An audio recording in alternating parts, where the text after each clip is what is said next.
जनपद बिजनौर के नगीना देहात इलाके में हुई कथित लूट व गैंग रेप का एसपी ने किया खुलासा। पीड़ित महिला ने प्रेमी संग मिलकर दिया था वारदात को अंजाम।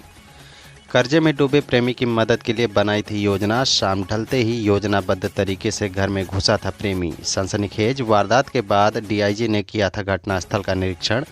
10 सालों का प्यार परवान चढ़ा तो प्रेमी के साथ मिलकर बना दी खुद के ही घर में लूट की योजना। आरोपी प्रेमी पुष्पेंद्र चौधरी पुत्र राजपाल निवासी ग्राम छितावर थाना कीरतपुर को पुलिस ने घटना का खुलासा करते हुए गिरफ्तार कर जेल भेज दिया है। सुपरफास्ट न्यूज के लिए देखिए संवाददाता यासिर शमसी की रिपोर्ट। लगभग 8:30 बजे नगीना देहात पुलिस को सूचना प्राप्त हुई थी कि रायपुर सादात के एक मोहल्ले में एक मकान में शुरुआत में जो सूचना मिली थी वो मिली थी कि चोरी की घटना हुई है। उस सूचना पे तत्काल थाना प्रभारी गए। उसके समय बाद सीओ साहब भी गए। वो दोपहर में एक तहरीर दी गई कि घर में डकैती हुई है और घर में जो पीड़िता थी उसके साथ सामूहिक दुष्कर्म की घटना हुई है। उसके बाद घटनास्थल का निरीक्षण मेरे द्वारा भी किया गया और सुसंगत धाराओं में अभियोग दर्ज किया गया।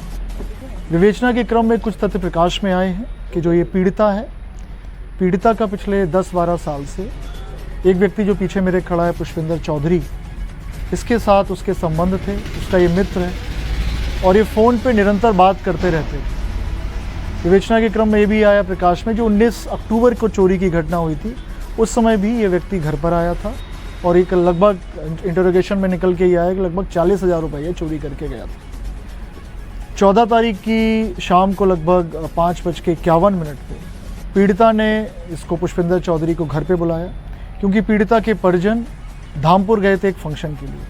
वो धामपुर निकले और इसने घर पे बुलाया और इसने ये सारा सामान जो आपको दिख रहा है, चांदी का सामान है, जेवर है, सोने का जेवर है, कुछ घड़ियां हैं, करेंसी नोट्स हैं, मोबाइल फ़ोन है, एलईडी है, स्कूटी है, ये सब इसने इसके सुपुर्द कर दी और ये सारा सामान लेके बिजनौर आ गया। विवेचना में ये भी आया है, तथ्य प्रकाश में आए हैं कि इसके ऊपर कर्जा है काफ़ी। उसको चुकाने के लिए इसने घटना पीड़िता के साथ मिल के की। विवेचना के क्रम में तथ्य में ये भी आया प्रकाश में कि जो चोट पीड़िता को आई है वो उसने स्वयं की है, इसके साथ मिल के की है। अभी तक की विवेचना में दुष्कर्म की कोई बात की पुष्टि नहीं हुई है। प्राइवेट पार्ट्स में कोई इंजरी नहीं है और जो भी तथ्य प्रकाश में इनको हम लोग फर्दर कंक्लूजन पर लेकर जाएंगे और साइंटिफिक इन्वेस्टिगेशन करके शीघ्र चार्जशीट लगाएंगे और माननीय न्यायालय में पैरवी करके उनको कड़ी से कड़ी सजा दिलवाएंगे। Thank you. कोई सवाल आपको अगर पूछना है? कहाँ का रहने वाला सर? ये कीरतपुर थाने का रहने वाला, लेकिन फिलहाल ये बिजनौर में रहता है। करता क्या है सर? पुष्पेंद्र चौधरी ये पहले अध्यापक था, ये पीड़िता भी पहले अध्यापक थी, दोनों में उसी समय मित्रता हुई। उसके बाद इसने कुछ शेयर का कुछ काम किया उसने इसके पास, उसके ऊपर ये कर्जा हो गया इस तरह का। तो सर ये उस समय घटना के समय अकेला ही था ये? अभी तक तो यही प्रकाश में आया कि अकेला था, लेकिन इसके साथ अगर कोई और भी था तो उसकी हम लोग इन्वेस्टिगेशन कर रहे हैं।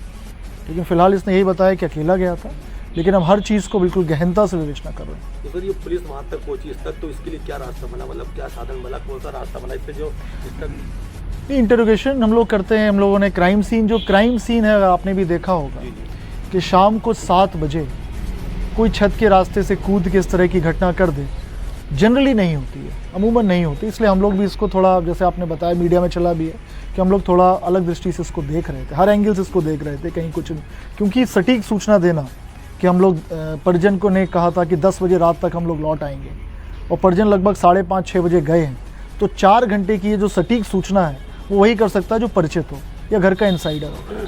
तो बाहर का हम लोगों ने इसलिए उसको कर दिया था कि बाहरी कोई घटना कर नहीं सकता। ज़रूर किसी ने इसकी मुखबिरी की है या फिर घर से कोई इन्फॉर्मेशन लीक हुई, उसके बाद ये घटना हुई है। तो पूछताछ में से कुछ नहीं बताया कि इसके साथ कोई था नहीं था? पूछताछ अब कर रहे हैं, आपके सामने है। मतलब अब कल शाम को मुकदमा लिखा गया, अब 24 घंटे में ये सब पूरी रिकवरी आपके सामने है। और भी हाँ, महिला को इसने अपने आईडी पर सिम दे रखा था जिससे वो इससे बात करती थी। सर उसमें इस संबंध में जो इनकी अरेस्टिंग हुई है, क्या इस संबंध में जो इनके साथ थी महिला, उसके विषय में भी कोई विधिक कार्रवाई की? बिल्कुल विधिक कार्रवाई की, जो भी इस घटना में शामिल हैं, कॉन्स्पिरेसी में, प्लानिंग में, उन सब पे कार्रवाई की जाएगी। धन्यवाद। और कोई सवाल? थैंक यू, बहुत बहुत धन्यवाद।